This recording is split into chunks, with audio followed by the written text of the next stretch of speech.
I love a fresh start, a new beginning. And I think that the new year is the perfect, crisp, blank page on which to set our intentions. But I also know that this can feel and be very overwhelming if you are not a natural goal setter. So where do you begin? Throughout today's video, I am going to be taking you into my real life, nitty-gritty, behind the scenes goal setting workshop or tutorial. And the best part is that you can do this right along with me. So if you want to know how to make your life a little more magical in 2021, keep on watching. And as always, for the most magical lifestyle tips, please be sure to subscribe and hit that notification bell for when new uploads pop up here on YouTube every Monday. The most frequently asked question that I get is not about being a mama, is not about Disney, but it's actually how do you fit it all in? I'm not a martyr, and I'm certainly not here to say that I do fit it all in. Just so that you can get a bird's eye view of my life, I am a mama to 5-year-old Callie, who you have seen here on this channel before. I am a wife to Mark. I am a full-time 7 through 12 English school teacher. I am the president of my school district's union, and I am a budding entrepreneur, which is what you're seeing here. Needless to say, I'm busy, just like you. I'm busy. And when I poll you on Instagram, on our weekly emails, which come out on Wednesdays and to which you should be subscribed, link in the description box, and in our general surveys that get posted on social media, I always get the same question. How do you find time to do it all? Today, my friends, I am revealing some of my best and most effective goal setting secrets. I truly believe that the best way to move forward is to evaluate or reflect on the past. So what you're going to need at this point in the video is a notebook and a writing utensil, and I like to make mine a little more exciting by bringing in color. So if you have colored markers, colored pens, if that speaks to your soul, grab your utensils, pause this video, and come right back. This is where you're going to open up your calendar. Now, whether you use a paper calendar, a digital calendar, it doesn't matter. We are going to audit our time. So I'm going to ask you here to make 3 columns. A column on the left, a column in the middle, and a column on the right. The column on the left is going to list every single way that you spent your time in 2020. I know that sounds overwhelming. I promise you can whiz through this just depending on how organized you are. Now, I broke mine up into categories, and then I also went back and put in the total amount of hours I spent doing each of those things. Now, this does require that in your everyday life, you use a calendar of sorts to help organize your time. And if that's not something you did in 2020, think it through. And then perhaps going forward in 2021, you might want to find a more organizational friendly system to help categorize how you're spending your time. Because these minutes every day do matter in order to make the magical life that you want. Once you're done with your calendar audit, you have 2 columns remaining. Places where you'd like to spend less time is what I put in the middle, and places where I'd like to spend more time on the right. So for example, I would like to spend less time in meetings. Now, I cannot control that in the positions that I'm in, but I was able last year to remove one of my obligations off of my list and spend less time in those specific meetings. I'm also putting in my more category, things that I'd like to spend time doing. Reading, taking bubble baths, cooking and crafting with Callie, traveling, which we hope reopens in 2021. I'm putting in the things that I enjoy that fulfill my soul.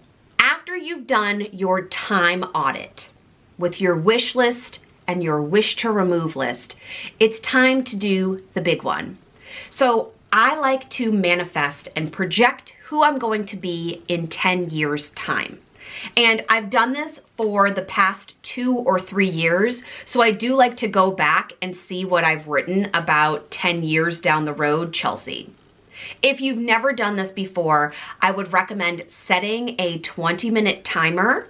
I would recommend listening to some soft music, getting yourself in a quiet space alone if you can, lighting a candle, creating a very calm vibe for yourself.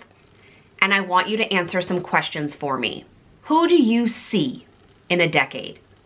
Be as specific, down to the detail as you can. What does she look like? What is she wearing? What does she like to eat for breakfast? What kind of work does she do? How does she feel? How does she begin her day? What does she do for pleasure? Where does she live? Write these down. I like to break mine up into color-coded sections that are a bit family-oriented, professional, pleasure-based, and I do write mine in the she tense, in the third person, because I'm not this woman yet. So I do write about she does, she is. If you would like to hear mine, even though it is deeply personal, let me know in the comments below. Now, based off of the projection of this 10-year woman, it's time to set your goal. I believe that you cannot accomplish many things well at once, that you need to go all in on one thing first in order to get to this overall goal. So you need to decide, is this goal annual? Is it a 5-year? Is it a 10-year goal? Now, I am in the process of working on my 10-year goal. I'm in year 3 of this 10 years. So my 10-year goal has not changed. However, what I do as my mile markers to get there does.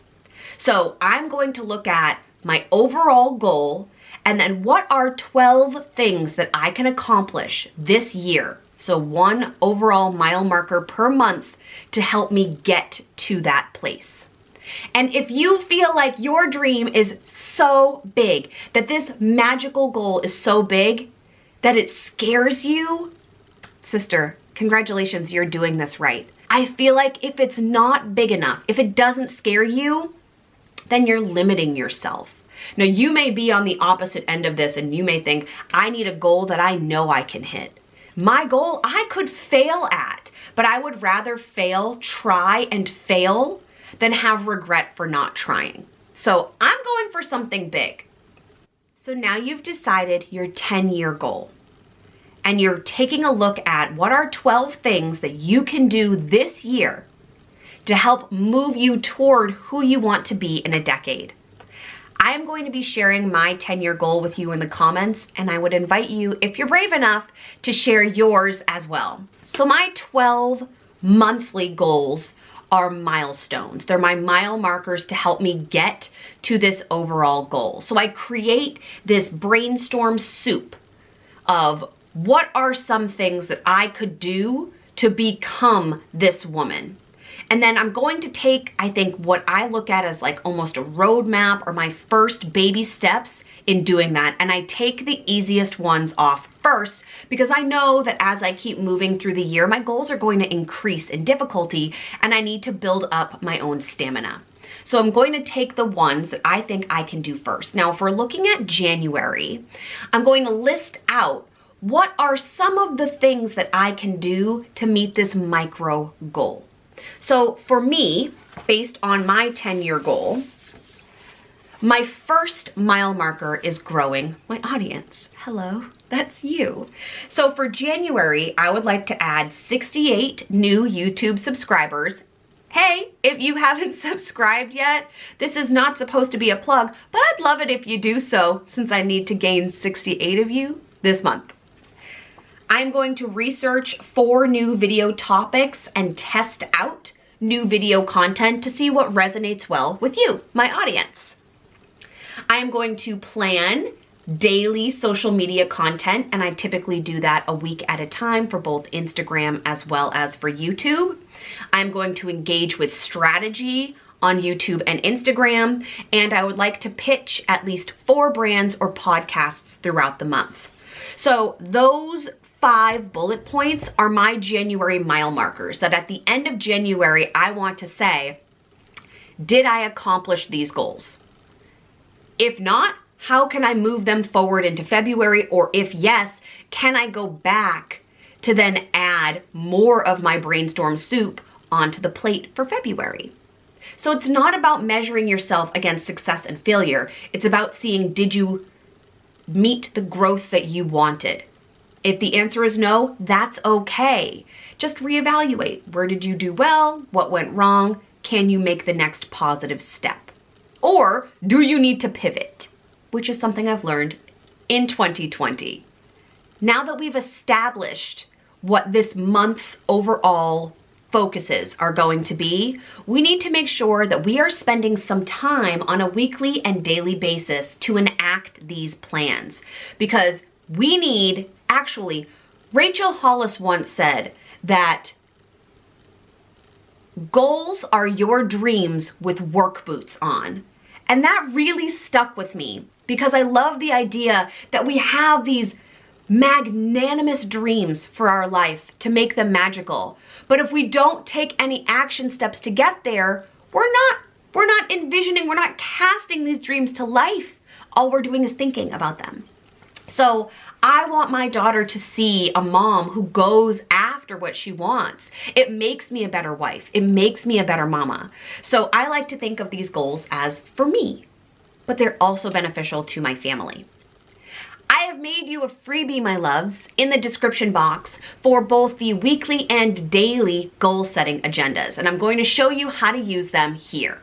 So in order to tie all of these goals together, we need to look at the week ahead. What are the 3 big things that you must accomplish this week? Now, these can be personal, they can be goal-oriented, they can be appointments, but they need to be 3 things that you have to do to get through this week. I also like to map out my morning routine. If you would like to see a morning routine video, would you please give me a thumbs up? It does start quite early, but my morning routine has been my key to success in 2020. So if you'd like to see more details on that, please let me know and I can do a follow-up video. But I like to map out how I'm spending this 1 hour before I actually need to arrive at work on a typical Monday through Friday basis. So I look at, what do I need to do? Does it revolve around one of my goals, like social media? I always review my posts in the morning and then I schedule them to go live throughout the course of the day. How long will it take me to get ready? Will I be doing any reading in the morning? Will I be making breakfast? What are the things I need to do and how long is it going to take me? And then I pick my big 6 for the week. What are the 6 weekly results? And your number can vary. I've found that 6 is kind of a sweet spot for me because it pushes me to do more during the day, to be more efficient with my time. So what are these 6 things that I need to do during the week to see results toward my overall monthly goals? And then I break down my week at a glance. So how am I, if I'm going to say that I'm gonna work out 3 times during the week, where am I placing those workouts? If I'm going back to the list of things that I want to spend more time doing, how am I building in 1 or more of those over the course of these days? If I'm gaining 68 subscribers in January, what does that break down to in a week? And what are the actions that I am taking to get new subscribers throughout the Sunday through Saturday schedule? So I'm just putting in some bullet points for what does my week look like. And then we move into the daily task, which I do every single morning. So this has become a deeply sacred time for me in the morning to look at what my results of the day are going to be. I choose 3 tasks that I would like to accomplish to work toward my weekly goal, to then work toward my monthly goal during the week or during the specific day. Now, the challenge here is to not underestimate the amount of time it is going to take you to complete certain tasks. So choose your big 3, map them out over the course of your day, and then I also like to take a breath to review my goals and to also write down 5 things that I am grateful for from the past 24 hours. The gratitude practice, of course, you can take or leave whatever works for you, but it has been a true life changer, especially in this year when it almost feels like there's nothing to be grateful for. So this causes me to look for things during the day that really help and benefit me. And I do mean small events. I look for kind of minuscule moments rather than things like I wake up, I'm breathing, I'm alive. Of course, I'm grateful for those things, but I like to look for the smaller elements that cause me to pause during the course of the day. There you have it, friends. This is my 2020 year in review practice with my time audit. It is also how I set decade-long goals, break them down into annual tasks, and then break those down further into monthly, weekly, and daily tasks. You can do this for absolutely any goals. Mine happen to be business-oriented. Yours can be about yourself as a wife, your health, yourself as a mama. I'm pretty excited to be tackling 2021, and I do want to show you my vision board, so make sure you're following us on Instagram because I will be showing you how I put my vision board together on a reel. I have some tips over on Instagram and TikTok as well for 5 ways to kick off the new year. We just have a lot of really positive motivational content coming to you, and it means the world if you subscribe.